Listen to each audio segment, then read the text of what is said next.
Good afternoon, everybody. WWE Review guys here. This is Scott. I'm Chris. And this is our review for SmackDown, December 21st, 2007. This is going to be a little bit shorter than most of our reviews, so Scott's going to go ahead and start this thing off. Okay, we're going to kind of glance over certain things and touch on key points that jumped out at us. The first thing we're going to talk about, we're going to deal with the Edge stable later. But first, the Finlay and Hornswoggle versus Great Khali and his interpreter, whose name I don't remember. I thought it was overly silly, and I thought if I was my thought when I saw first of all, I'm sick of the Great Khali, and the interpreter is really nothing anyway. I mean, he's not a wrestler. And then when they started the man needs to put a shirt on. That's what I noticed. But when they started the business with the bucket of confetti and the bucket of water, maybe that's okay for Hornswoggle, but that's not a Finlay. Finlay doesn't need to have any part of that. Yeah, when I saw that, I started to really feel bad for Finlay, because Finlay's been known as a good wrestler throughout his entire career. He was a heel pretty much through most of that. He just started this whole face run. But yeah, it's a little silly that they're using Finlay, who's one of their top wrestlers on the show, for comic relief. I mean, they obviously have to find someone to do it, and Hornswoggle is a prime candidate to do it because he's Hornswoggle. But dragging Finlay down with him, I just think that's a bad call, and it could come back to bite him later. Yeah. So yeah, I was just more disappointed than anything that they went the direction they went with that. The next thing we'll talk about is the Ray Punk Kane versus MVP Mark Henry Big Daddy V. The match, the triple V and V. That's two V's, like one more than normal. Anyway, my thoughts on that were, I mean, they were obviously targeting Punk through most of it, but Punk, as I've said before, is exciting. He's fun to watch. But yeah, Punk was kind of the star of this match, I thought. Did you? I'm pretty sure that if you found yourself a physics book and you looked in it, it would be written down somewhere that a 165-pound man cannot hold up against a 400-pound man. I'm just guessing that's in the book somewhere. I could be wrong. But no, the point that I was going to make was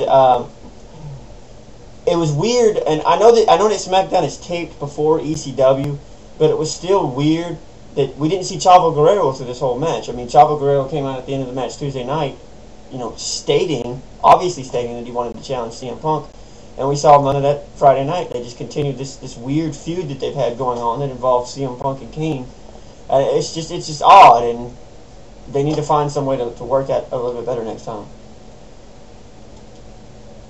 Oh, highlight for me, something that I kind of took notes as I was going, because I'm a dork, I guess. I loved it when Punk dove through the ropes to tackle MVP outside the thing. Did that excite you? It excited me. Okay, never mind. The next thing, the JBL farewell speech. This is what I was going to ask you. Why Raw? Why is he going to Raw? Why do you think? I don't really know. It doesn't make any sense to me either. Like I said earlier in the week in our Raw review, they have Randy Orton. They have Umaga, who they're not using properly. Triple H has expressed interest in turning back into a heel. They have plenty of top heels. SmackDown doesn't. The only real big heel that SmackDown has is Edge. So it's just a little odd they're pushing JBL to Raw. I know he's a good speaker. He's not a great wrestler, so maybe that's part of it. But is there any previous history that I don't know about between Jericho and JBL? No, that's the other odd thing. There is absolutely no history between JBL and Jericho. As I stated before, that feud is stupid, folks. I mean, let's be honest, it's stupid. But Jericho needed something. Obviously, Orton wasn't working, so I think it's fine that JBL. That gives him something. I know it's unusual. I think a great feud would have been Kennedy versus Jericho. I think that could have been a great feud. They're both great talkers. It didn't have to be JBL. So, all right. It's nice to see Taz back on SmackDown.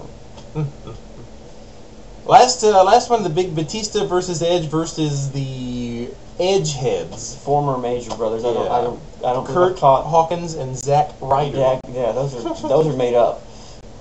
You think? Yeah. I mean, they sound a little like porn star names, but maybe they're porn stars. You never know. Maybe. Thoughts?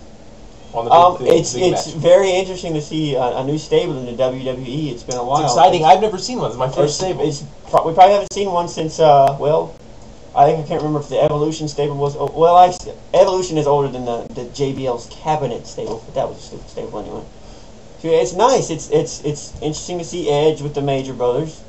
It's shocking to me seeing these three guys together, how much they look alike. I know. And I'm surprised. I don't know what the whole tattoo thing. I guess those are what stick-ons or something. Maybe. Probably get painted on every day. Anyway.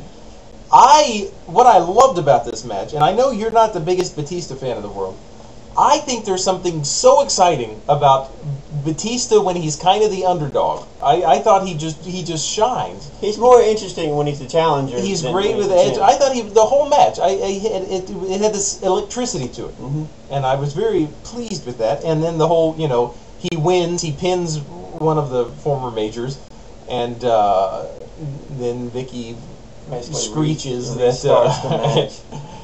So I liked it. I thought that was a good moment for me, and I thought it was a really great way to cap off the show. Yeah, I think right now the stable is three guys. I think there will be at least an addition of a fourth, possibly a fifth. I think candidates would be Kenny Dykstra. I think he's a great candidate to add to the stable. He would fit in nicely. John Morrison or The Miz, possibly both. They'd be great fits for this stable. Since they're on ECW as well, they can stretch this thing onto other shows. So I think that's possible too. But yeah, it's just very interesting seeing a stable back in the WWE. This will generate great heel heat for Edge, and especially building up to the WrestleMania where he's gonna, obviously fight the Undertaker. So that'll be interesting as well. So all in all, I'd say this was a decent show. I would probably give it 3.5 stars out of 5. Scott? I'll say 3.5. There was a little bit of filler. The Flair stuff didn't add anything new. The Jamie Noble thing was kind of a little silly. God. That was dumb. So, yeah, just to recap, I guess that is roughly 3.5 out of 5 stars. That is our SmackDown review for December 21st, 2007. Quick note, next week there will be no actual shows. There will be the Salute to the Troops and then highlight shows for the rest of the week. So we are actually going to present to everyone our 2007 End of the Year Awards. So tune in to that. That could be a two-part. The Wrestleys? Can we call them the Wrestleys? The Wrestleys. That sounds great. It'll probably be a two-parter. So everyone look out for that. And have a Merry Christmas, everybody. Peace.